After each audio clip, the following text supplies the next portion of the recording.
My research area is kind of the weird and wonderful world of hypnosis, and I'm going to tell you today a little bit about what hypnosis is and how I use it to study delusions. First of all, I'll just tell you a little bit about myself. I'm a postdoctoral researcher, so basically what I do is I run experiments on people, I analyse the data, I write them up and try and publish them. I also do a little bit of teaching and presentations. So when I went to university, I didn't really know what I wanted to do. I studied a Bachelor of Science and I decided to do a major in psychology because I quite liked writing and I was really interested in human behaviour. Then I did a fourth-year project on hypnosis and memory, and I looked at how hypnosis could be used to make people forget their own personal autobiographical memories. Then after that, I decided to do a PhD in psychology, and I did a project on hypnosis and beliefs about identity. So here I was looking at how people's memory changes when their identity changes. And so now I'm continuing to do research on delusions and mistaken beliefs, and I'm also starting a new research project on conspiracy beliefs. So these are beliefs that Elvis Presley is still alive, or that the moon landings were faked, or that the missing Malaysian Airlines flight MH370 actually landed in Diego Garcia. So that's a new research project that I'm getting into at the moment. But today I'm going to talk to you a bit about hypnosis and delusions. So first of all, you might be wondering what hypnosis is, and you've probably come across quite a few myths about hypnosis because you might have seen it on TV or heard about stage hypnosis. So I'll go through some of the most popular myths. The first myth is the powerful hypnotist myth, and this is the idea that the hypnotist can control your behaviour and make you do things against your will. This is completely untrue. People still have free will during hypnosis, and it's also just as easy for people to lie during hypnosis as it is for them to lie when they're not hypnotised. The next myth is the everlasting myth, and this is the idea that hypnotised people will just keep on responding to hypnotic suggestions until the hypnotist tells them to stop. Again, this is completely untrue. If we hypnotise someone and then we get up and leave the room and never come back, those hypnotised people realise that something's up, something's not quite right, and they're able to stop responding and to kind of bring themselves out of hypnosis. The next myth is the faking myth, and this is the idea that hypnotised people are just faking hypnosis or just playing along, trying to be a good subject and doing whatever the hypnotist wants them to do. There have been some famous cases where people have faked hypnosis, but usually that's when they're trying to avoid being convicted for crimes. For the most part, people don't fake hypnosis, and if we put people in a brain scanner, we find that the brains of people who are genuinely hypnotised look very different to the brains of people who are faking hypnosis. So hypnosis is a genuine phenomenon. So the hypnotic procedure is pretty simple. We begin with a hypnotic induction where we give people suggestions to feel relaxed and sleepy, to close their eyes and to focus their attention on the hypnotist's voice. Then we give them a number of different hypnotic items, and each item has 3 components. The first is a suggestion. So we might suggest to people to stretch their arms out in front of them and to imagine that there's a magnetic force bringing their hands together. Then we would test that suggestion by seeing how closely together their hands move, and then we'd cancel the suggestion by saying there's no longer a magnetic force drawing your hands together. And the final part of hypnosis is the de-induction, and usually we just count backwards from 20 to 1 and we tell people that they're gradually going to return to their normal waking state. So what I'd like you all to do now, I know that none of you are hypnotised, but I'd like you to all try a hypnotic suggestion. So it's nothing embarrassing or personal, it's really simple. And often people who are very easy to hypnotise, or what we call high hypnotisable, they can experience these kinds of suggestions just in their normal waking state. Okay, so for this suggestion, I'd like you all to just sit there and hold your hands together with your palms together and interlock your fingers and press your palms together tightly. Now just close your eyes for a moment and focus on your hands.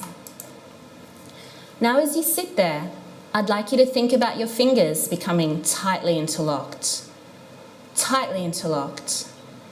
They are becoming more and more tightly interlocked.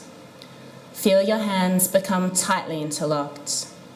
You wonder how tight they are. Perhaps you would not be able to separate them if you tried.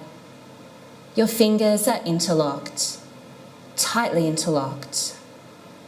Now, I want you to take your hands apart. Just try.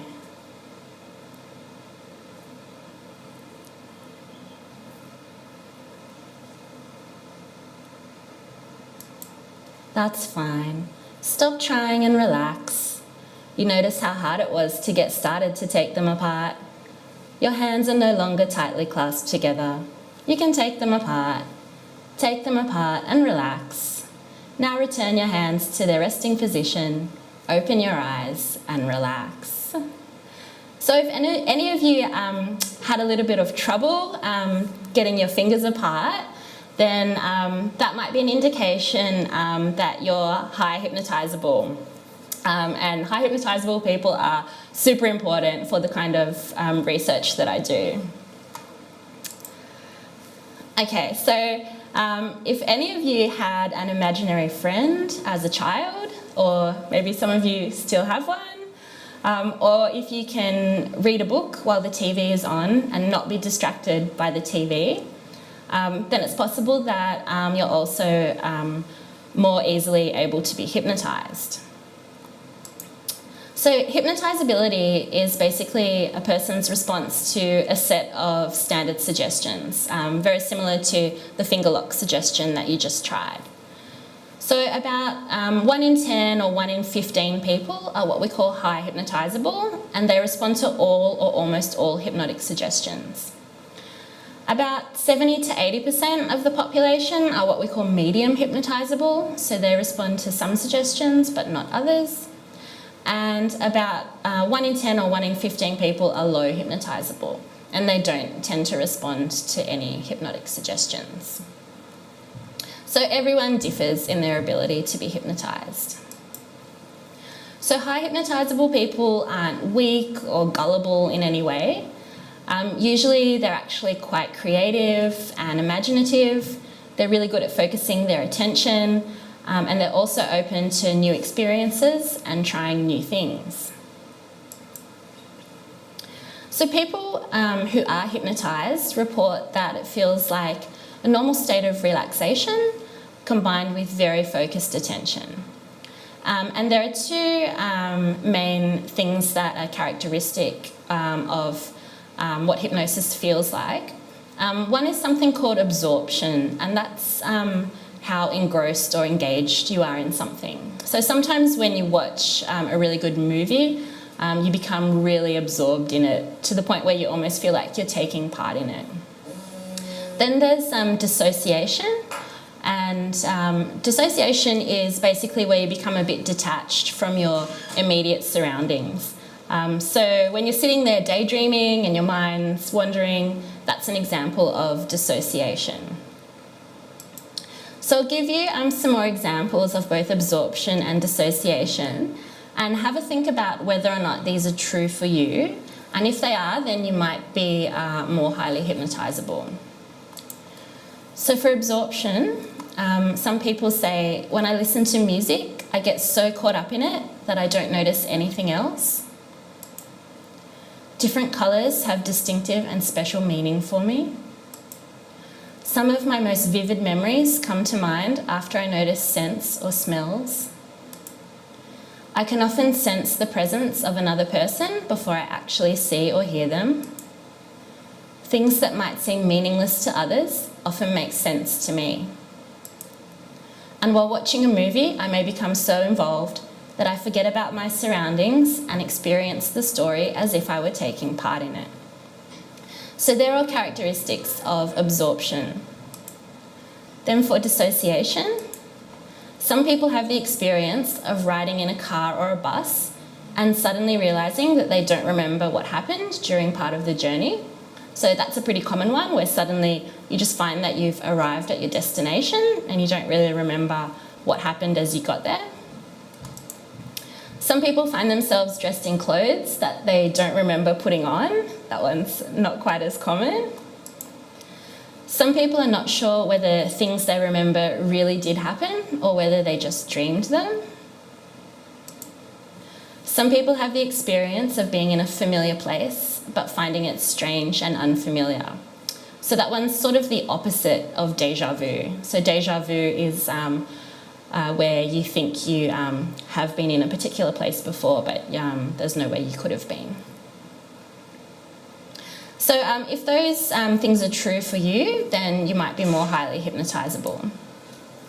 Okay, so now I'm going to talk to you a little bit about my research where I use hypnosis to model delusions. So delusions are false beliefs that are firmly held despite lots of evidence to the contrary. And the delusions that I study often occur in psychiatric conditions like schizophrenia. They can occur in dementia, they can occur following head injury or following a stroke. Delusions are really difficult to study in the lab because patients with delusions often have other kinds of symptoms and impairments. So it's really hard to just study the delusion in isolation. And also it can be tricky to kind of ask people to show us their delusion on demand. So we can't ask patients to come into the lab and say, okay, show me your delusion. So some examples of the types of delusions that I've tried to model with hypnosis are the belief that I see a stranger when I look in the mirror, and that's called mirrored self-misidentification. The belief that strangers are people I know in disguise who are following me around, that's Frege delusion. The belief that my wife or any kind of loved one has been replaced with an identical looking imposter. It's Capgras delusion. The belief that my actions are being controlled by someone else. That's alien control delusion. And the belief that one of my limbs, usually an arm, actually belongs to someone else. And that's somatoparaphrenia. So I've tried to model all of these delusions with hypnotic suggestions. And I think that hypnosis is ideal for modelling delusions because both hypnotic experiences and delusions are experienced as being very compelling and very real. They're believed with really strong conviction, and they're often resistant to rational counter-argument or evidence to the contrary. So hypnotised subjects pretty much believe that the world is exactly as the hypnotist suggests. So they're essentially deluded about the real state of the world. And the great thing about hypnotic delusions is that they're temporary and they're completely reversible. Okay, so I'll tell you a little bit more about the delusion called mirrored self-misidentification. And this is the belief that I see a stranger when I look in the mirror. So patients who have this delusion are often very suspicious of the stranger. They'll often cover up all the mirrors and all the reflective surfaces in their homes because they think this stranger is following them around everywhere. And they're trying to avoid seeing this stranger as much as they can. So there's a number of different things that might cause mirrored self-misidentification. One is a problem that people might have identifying faces, so they can no longer properly identify their own face.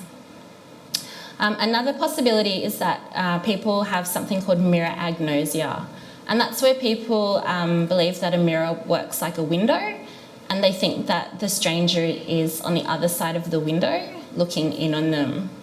And one way that we can test whether people have mirror agnosia is if we get them to look into a mirror and we hold a ball above their shoulder and we ask them to touch the ball. And most people will reach up above their shoulder to touch the ball, but people with mirror agnosia will actually reach into the mirror to try and touch the ball. And it's thought that all of these patients also have some kind of problem with belief evaluation. Okay, so I'll tell you about a clinical case. This is patient TH, and TH is a 77-year-old man, and he's first started to see his reflection as a stranger when he was at the bus stop one day. So he possibly saw his reflection in the glass at the bus stop, or maybe he saw his reflection in the bus windows. But that's when he reported that this stranger first appeared. And he claimed that the stranger was following him around everywhere. He would try and talk to the stranger, and he'd be really puzzled about why the stranger wouldn't talk back to him. So this is a transcript of someone interviewing patient TH, just to give you an idea of what this delusional experience was like for him. So the examiner has TH looking into a mirror, and the examiner points to TH's reflection and says, "What do you see there?" And TH says, "Well, the only way I could describe him is that he looks like me." The examiner says, "Does he look a lot like you?" TH says, "A lot like me. This fellow here," and he points to his own reflection, "he's my twin brother if you wanted to match up two lookalikes. But I haven't been able to get him to talk since I met him."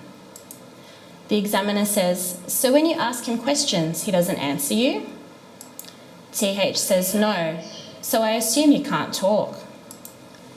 The examiner says, "He seems to be wearing the same clothes that you're wearing. How do you explain that?" TH says, "He's not changing his clothes. He'll walk out the door, come down the hall, and I'll be dressed like this, and he'll come out the other door dressed exactly the same." The examiner says, "At the moment in your bathroom, you have a curtain over the mirror, don't you?" And TH says, "Yes. There's a curtain over all the mirrors in the house." And the examiner says, "So when you want to use the mirror and you pull the curtain up at the corner, what happens? What do you see?" And TH says, "As soon as you lift the corner, you see him." The examiner says, "Well, what happens when you shave?" And TH says, "Well, he'll get his razor and he'll be on the other side of the mirror and I'll be on this side of the mirror and we'll shave at the same time." So for TH, he probably had mirror agnosia because he was talking about this man being sort of on the other side of the mirror. So he was probably thinking that a mirror was functioning more like a window. So I started to wonder if I could recreate something similar by giving some students a hypnotic suggestion to see a stranger in the mirror. So these were just first and second year university students, and I had screened them to find the ones that were high hypnotisable. So I asked them to come into the lab and I gave them a hypnotic induction, and then I gave them this suggestion to see a stranger in the mirror. So I said, "In a moment, I'm going to ask you to open your eyes, and when you do, I would like you to lean forward and look to your left. When you look to your left, you will see a mirror. The person you will see in the mirror will not be you. It will be a stranger. So when you open your eyes and turn your head to your left, you will see a stranger reflected in the mirror." And so then we asked subjects to kind of open their eyes, lean forward, and look into a mirror that was on their left. And we kind of thought, will this work? Like it seems really out there. It seems like, you know, something really, really difficult for a hypnotised person to experience. But this is a little transcript of what happened with one of our subjects.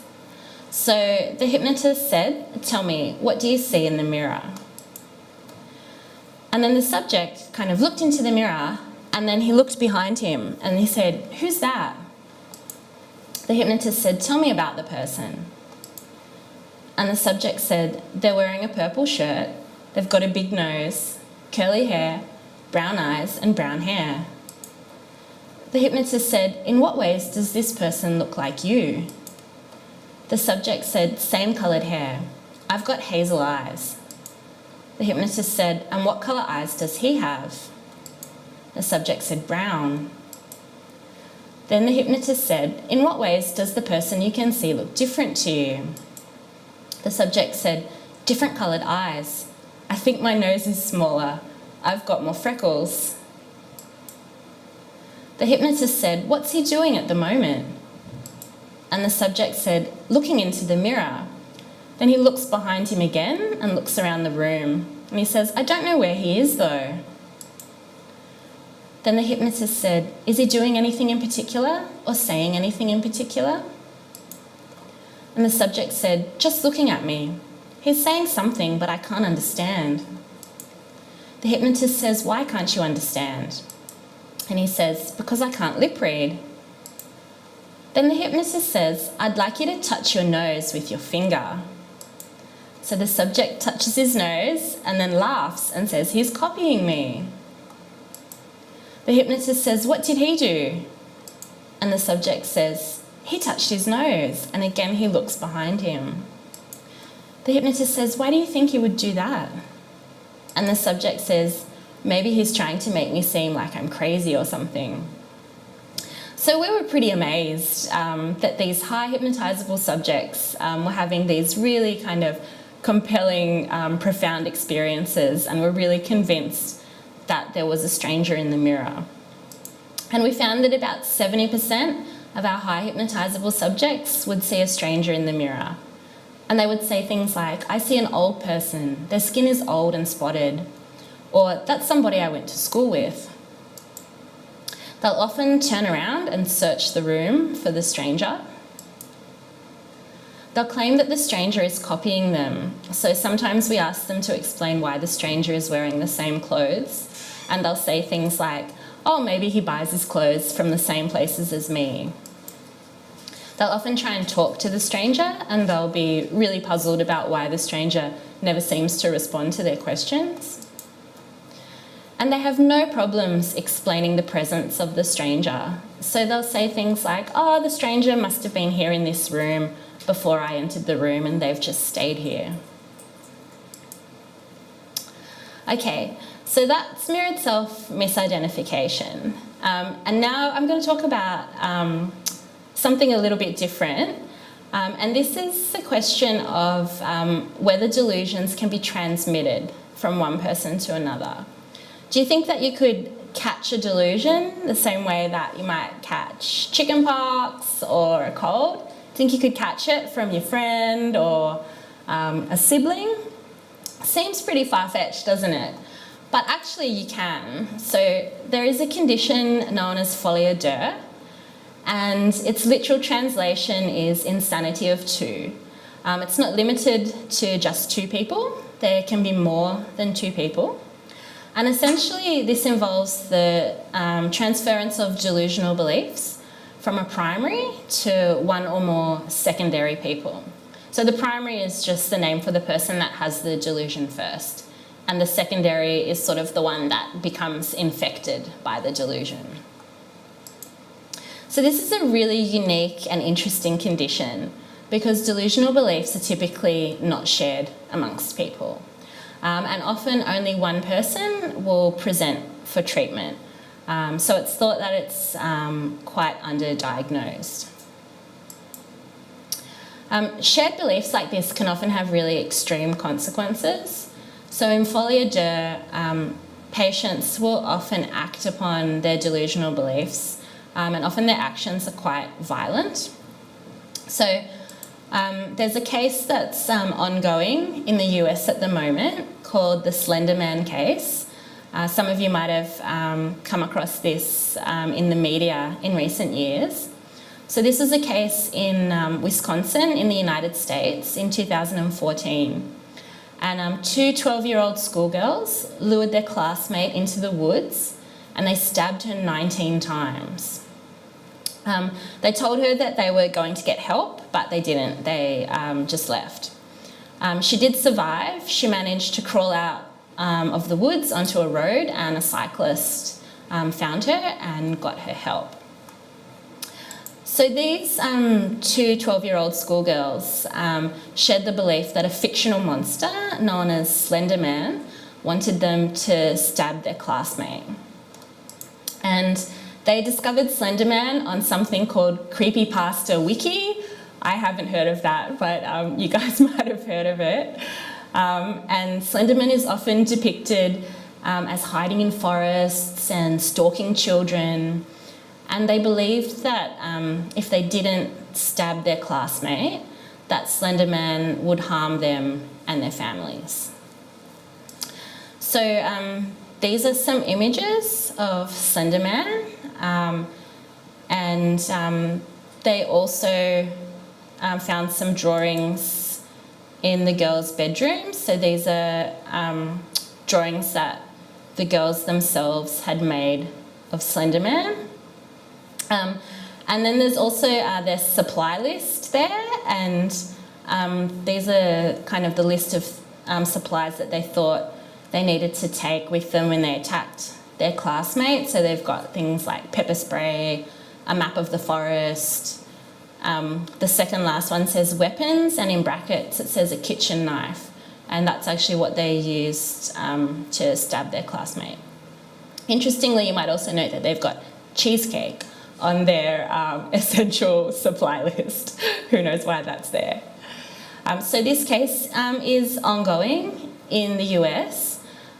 Previously, one of the girls was found not fit to stand trial, and there's also been some debate about whether or not they'll be tried in an adult court, even though they're only 12. And so at the moment, they are going to be tried in an adult court, and it's set to resume next month. So I think that's when the actual case will get going and both sides will be presenting evidence and so forth.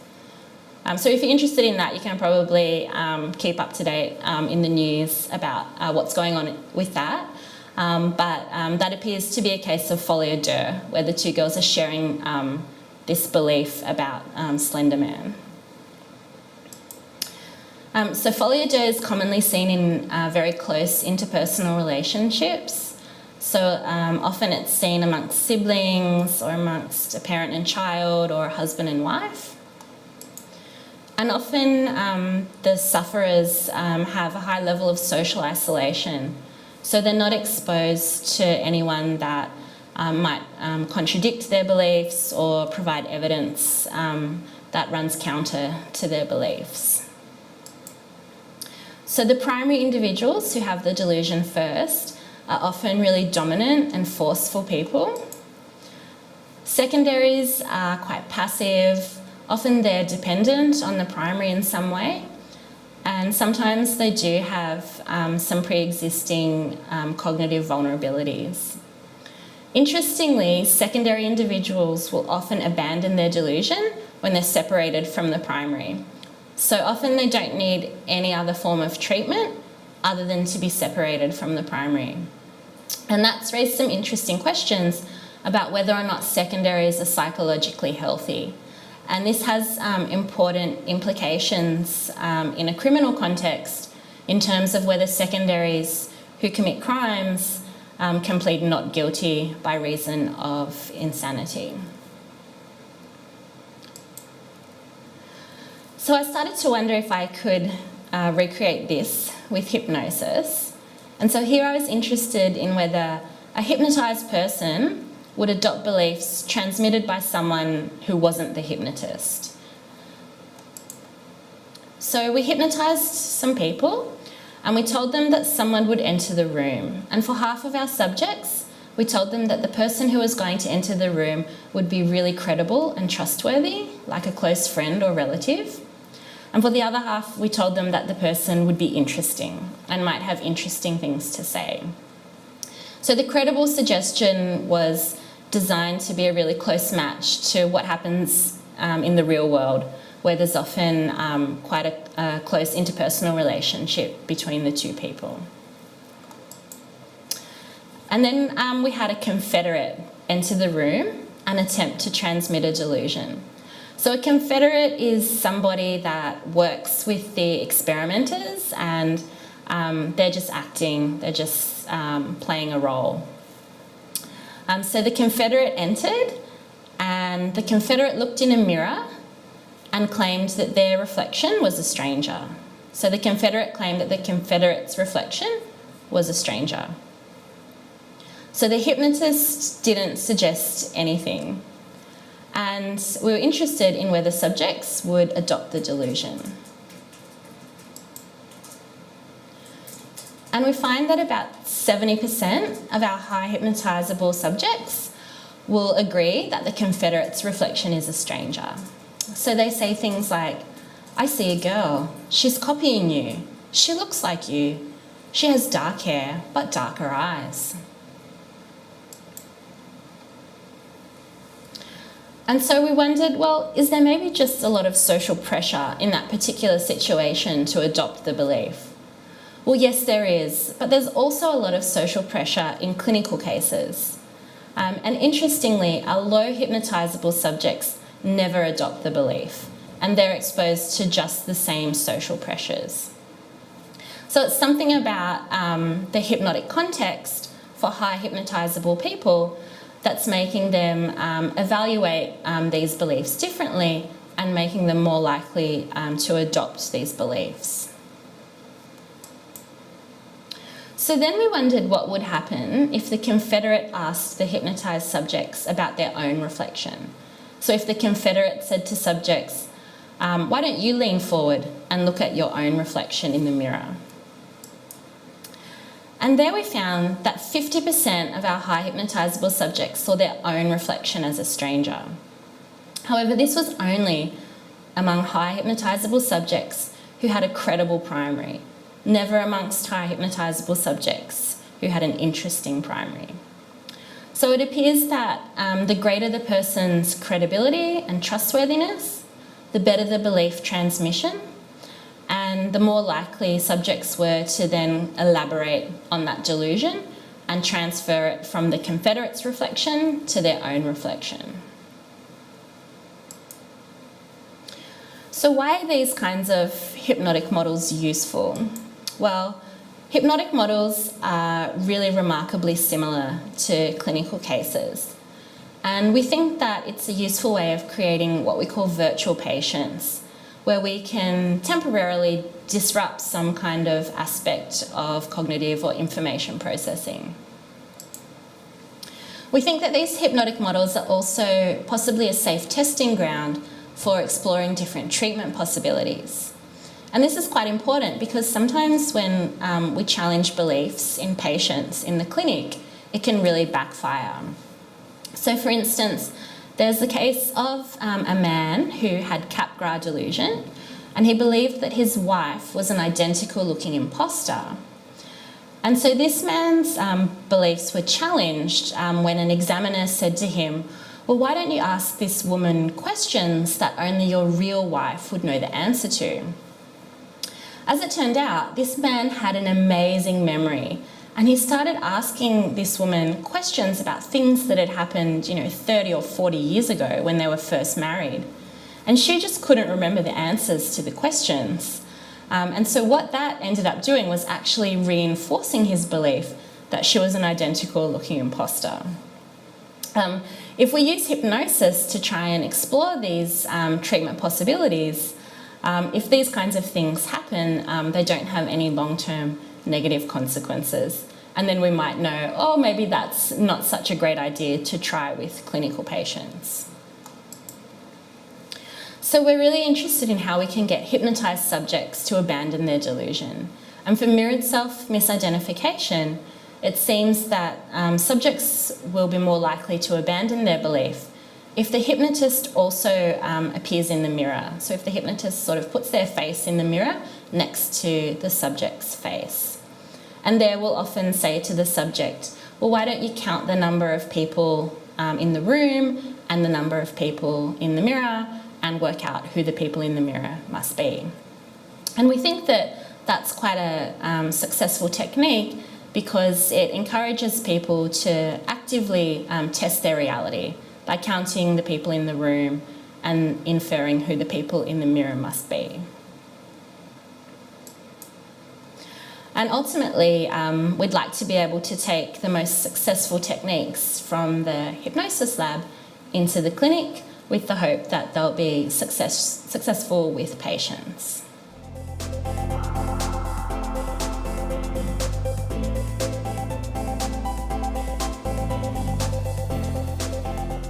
I became interested in psychology when I just took it as a first-year elective, and I loved hearing all the experiments about human behaviour, and we didn't actually learn about hypnosis in first year, but I had just sort of always been interested in hypnosis and kind of altered states of consciousness, and so I decided to major in psychology, and then in my fourth year I could do a research project, and I was lucky enough that there was a researcher at the university I was at who did hypnosis research. So I contacted her and said, I'm really interested in this, and that's how I got into hypnosis.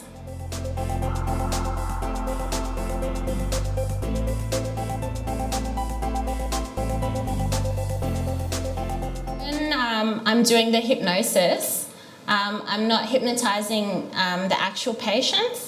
I'm hypnotising people who don't have any kind of mental illness. They're just kind of everyday university students.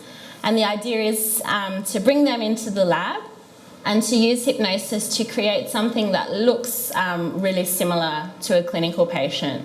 But it's just, a temporary thing when we're using hypnosis.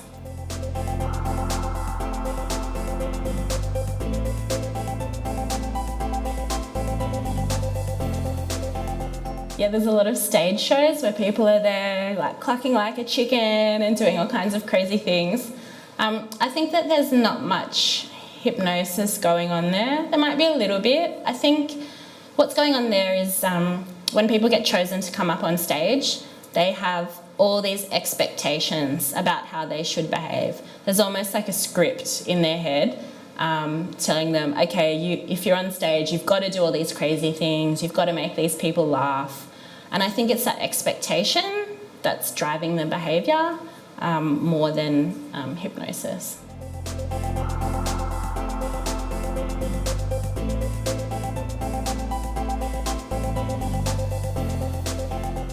I am on standardised scales, so scales that involve sort of simple hypnotic suggestions. I'm medium hypnotisable, so most of the population is medium hypnotisable. Although sometimes if I have someone hypnotising me and they're using a lot of visual imagery, so in that finger lock suggestion, if I get suggestions to imagine my hands are super glued together and I can feel the glue and it's oozing out between my fingers, if there's a lot of that kind of imagery, then often I can't get my hands apart at all. So I think, the visual imagery kind of helps me experience a few more things than I would otherwise.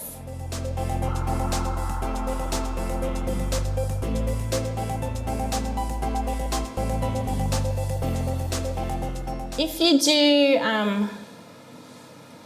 do a PhD in psychology or cognitive science, you can become a researcher, which is what I am. You could also become a lecturer at a university, and often lecturers also do a little bit of research. You can do jobs that involve a lot of data, because you do a fair bit of statistics and you learn how to analyse data. I know a lot of people go into consultancy jobs after doing a PhD. You come out with, a range of different skills. So you'll have like research skills, writing skills, presentation skills. So a lot of those things are very transferable, I guess, across a lot of different jobs.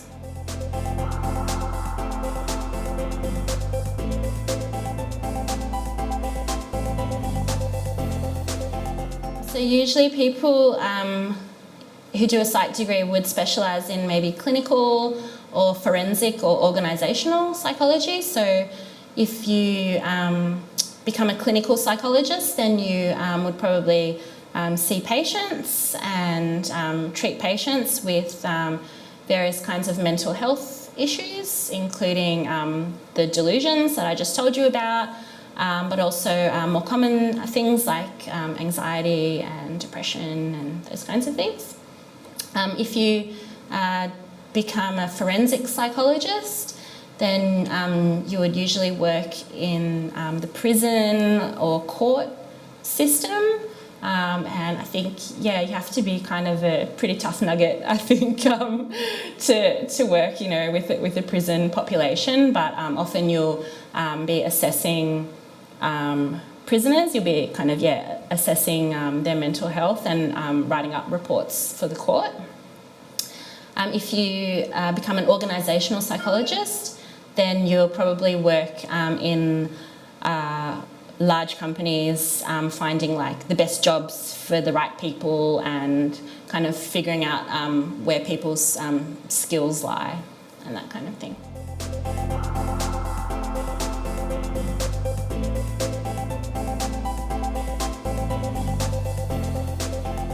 Yeah, so I don't know if people noticed that I kind of slid into my hypnotic voice a little bit when I was giving you the finger lock suggestion. So although the hypnotist doesn't have any special power, the voice can help people, I guess, get into it a bit more. So we try and, I guess, not sound too boring, but also not too excited. And we try and get people to feel kind of very relaxed and very comfortable. But also we can sometimes be a bit theatrical if we want them to really believe that what we're suggesting is going on. So I have done a bit of voice practice, and sometimes I just slip into my hypnotic voice even when I'm not intending to. Thank you.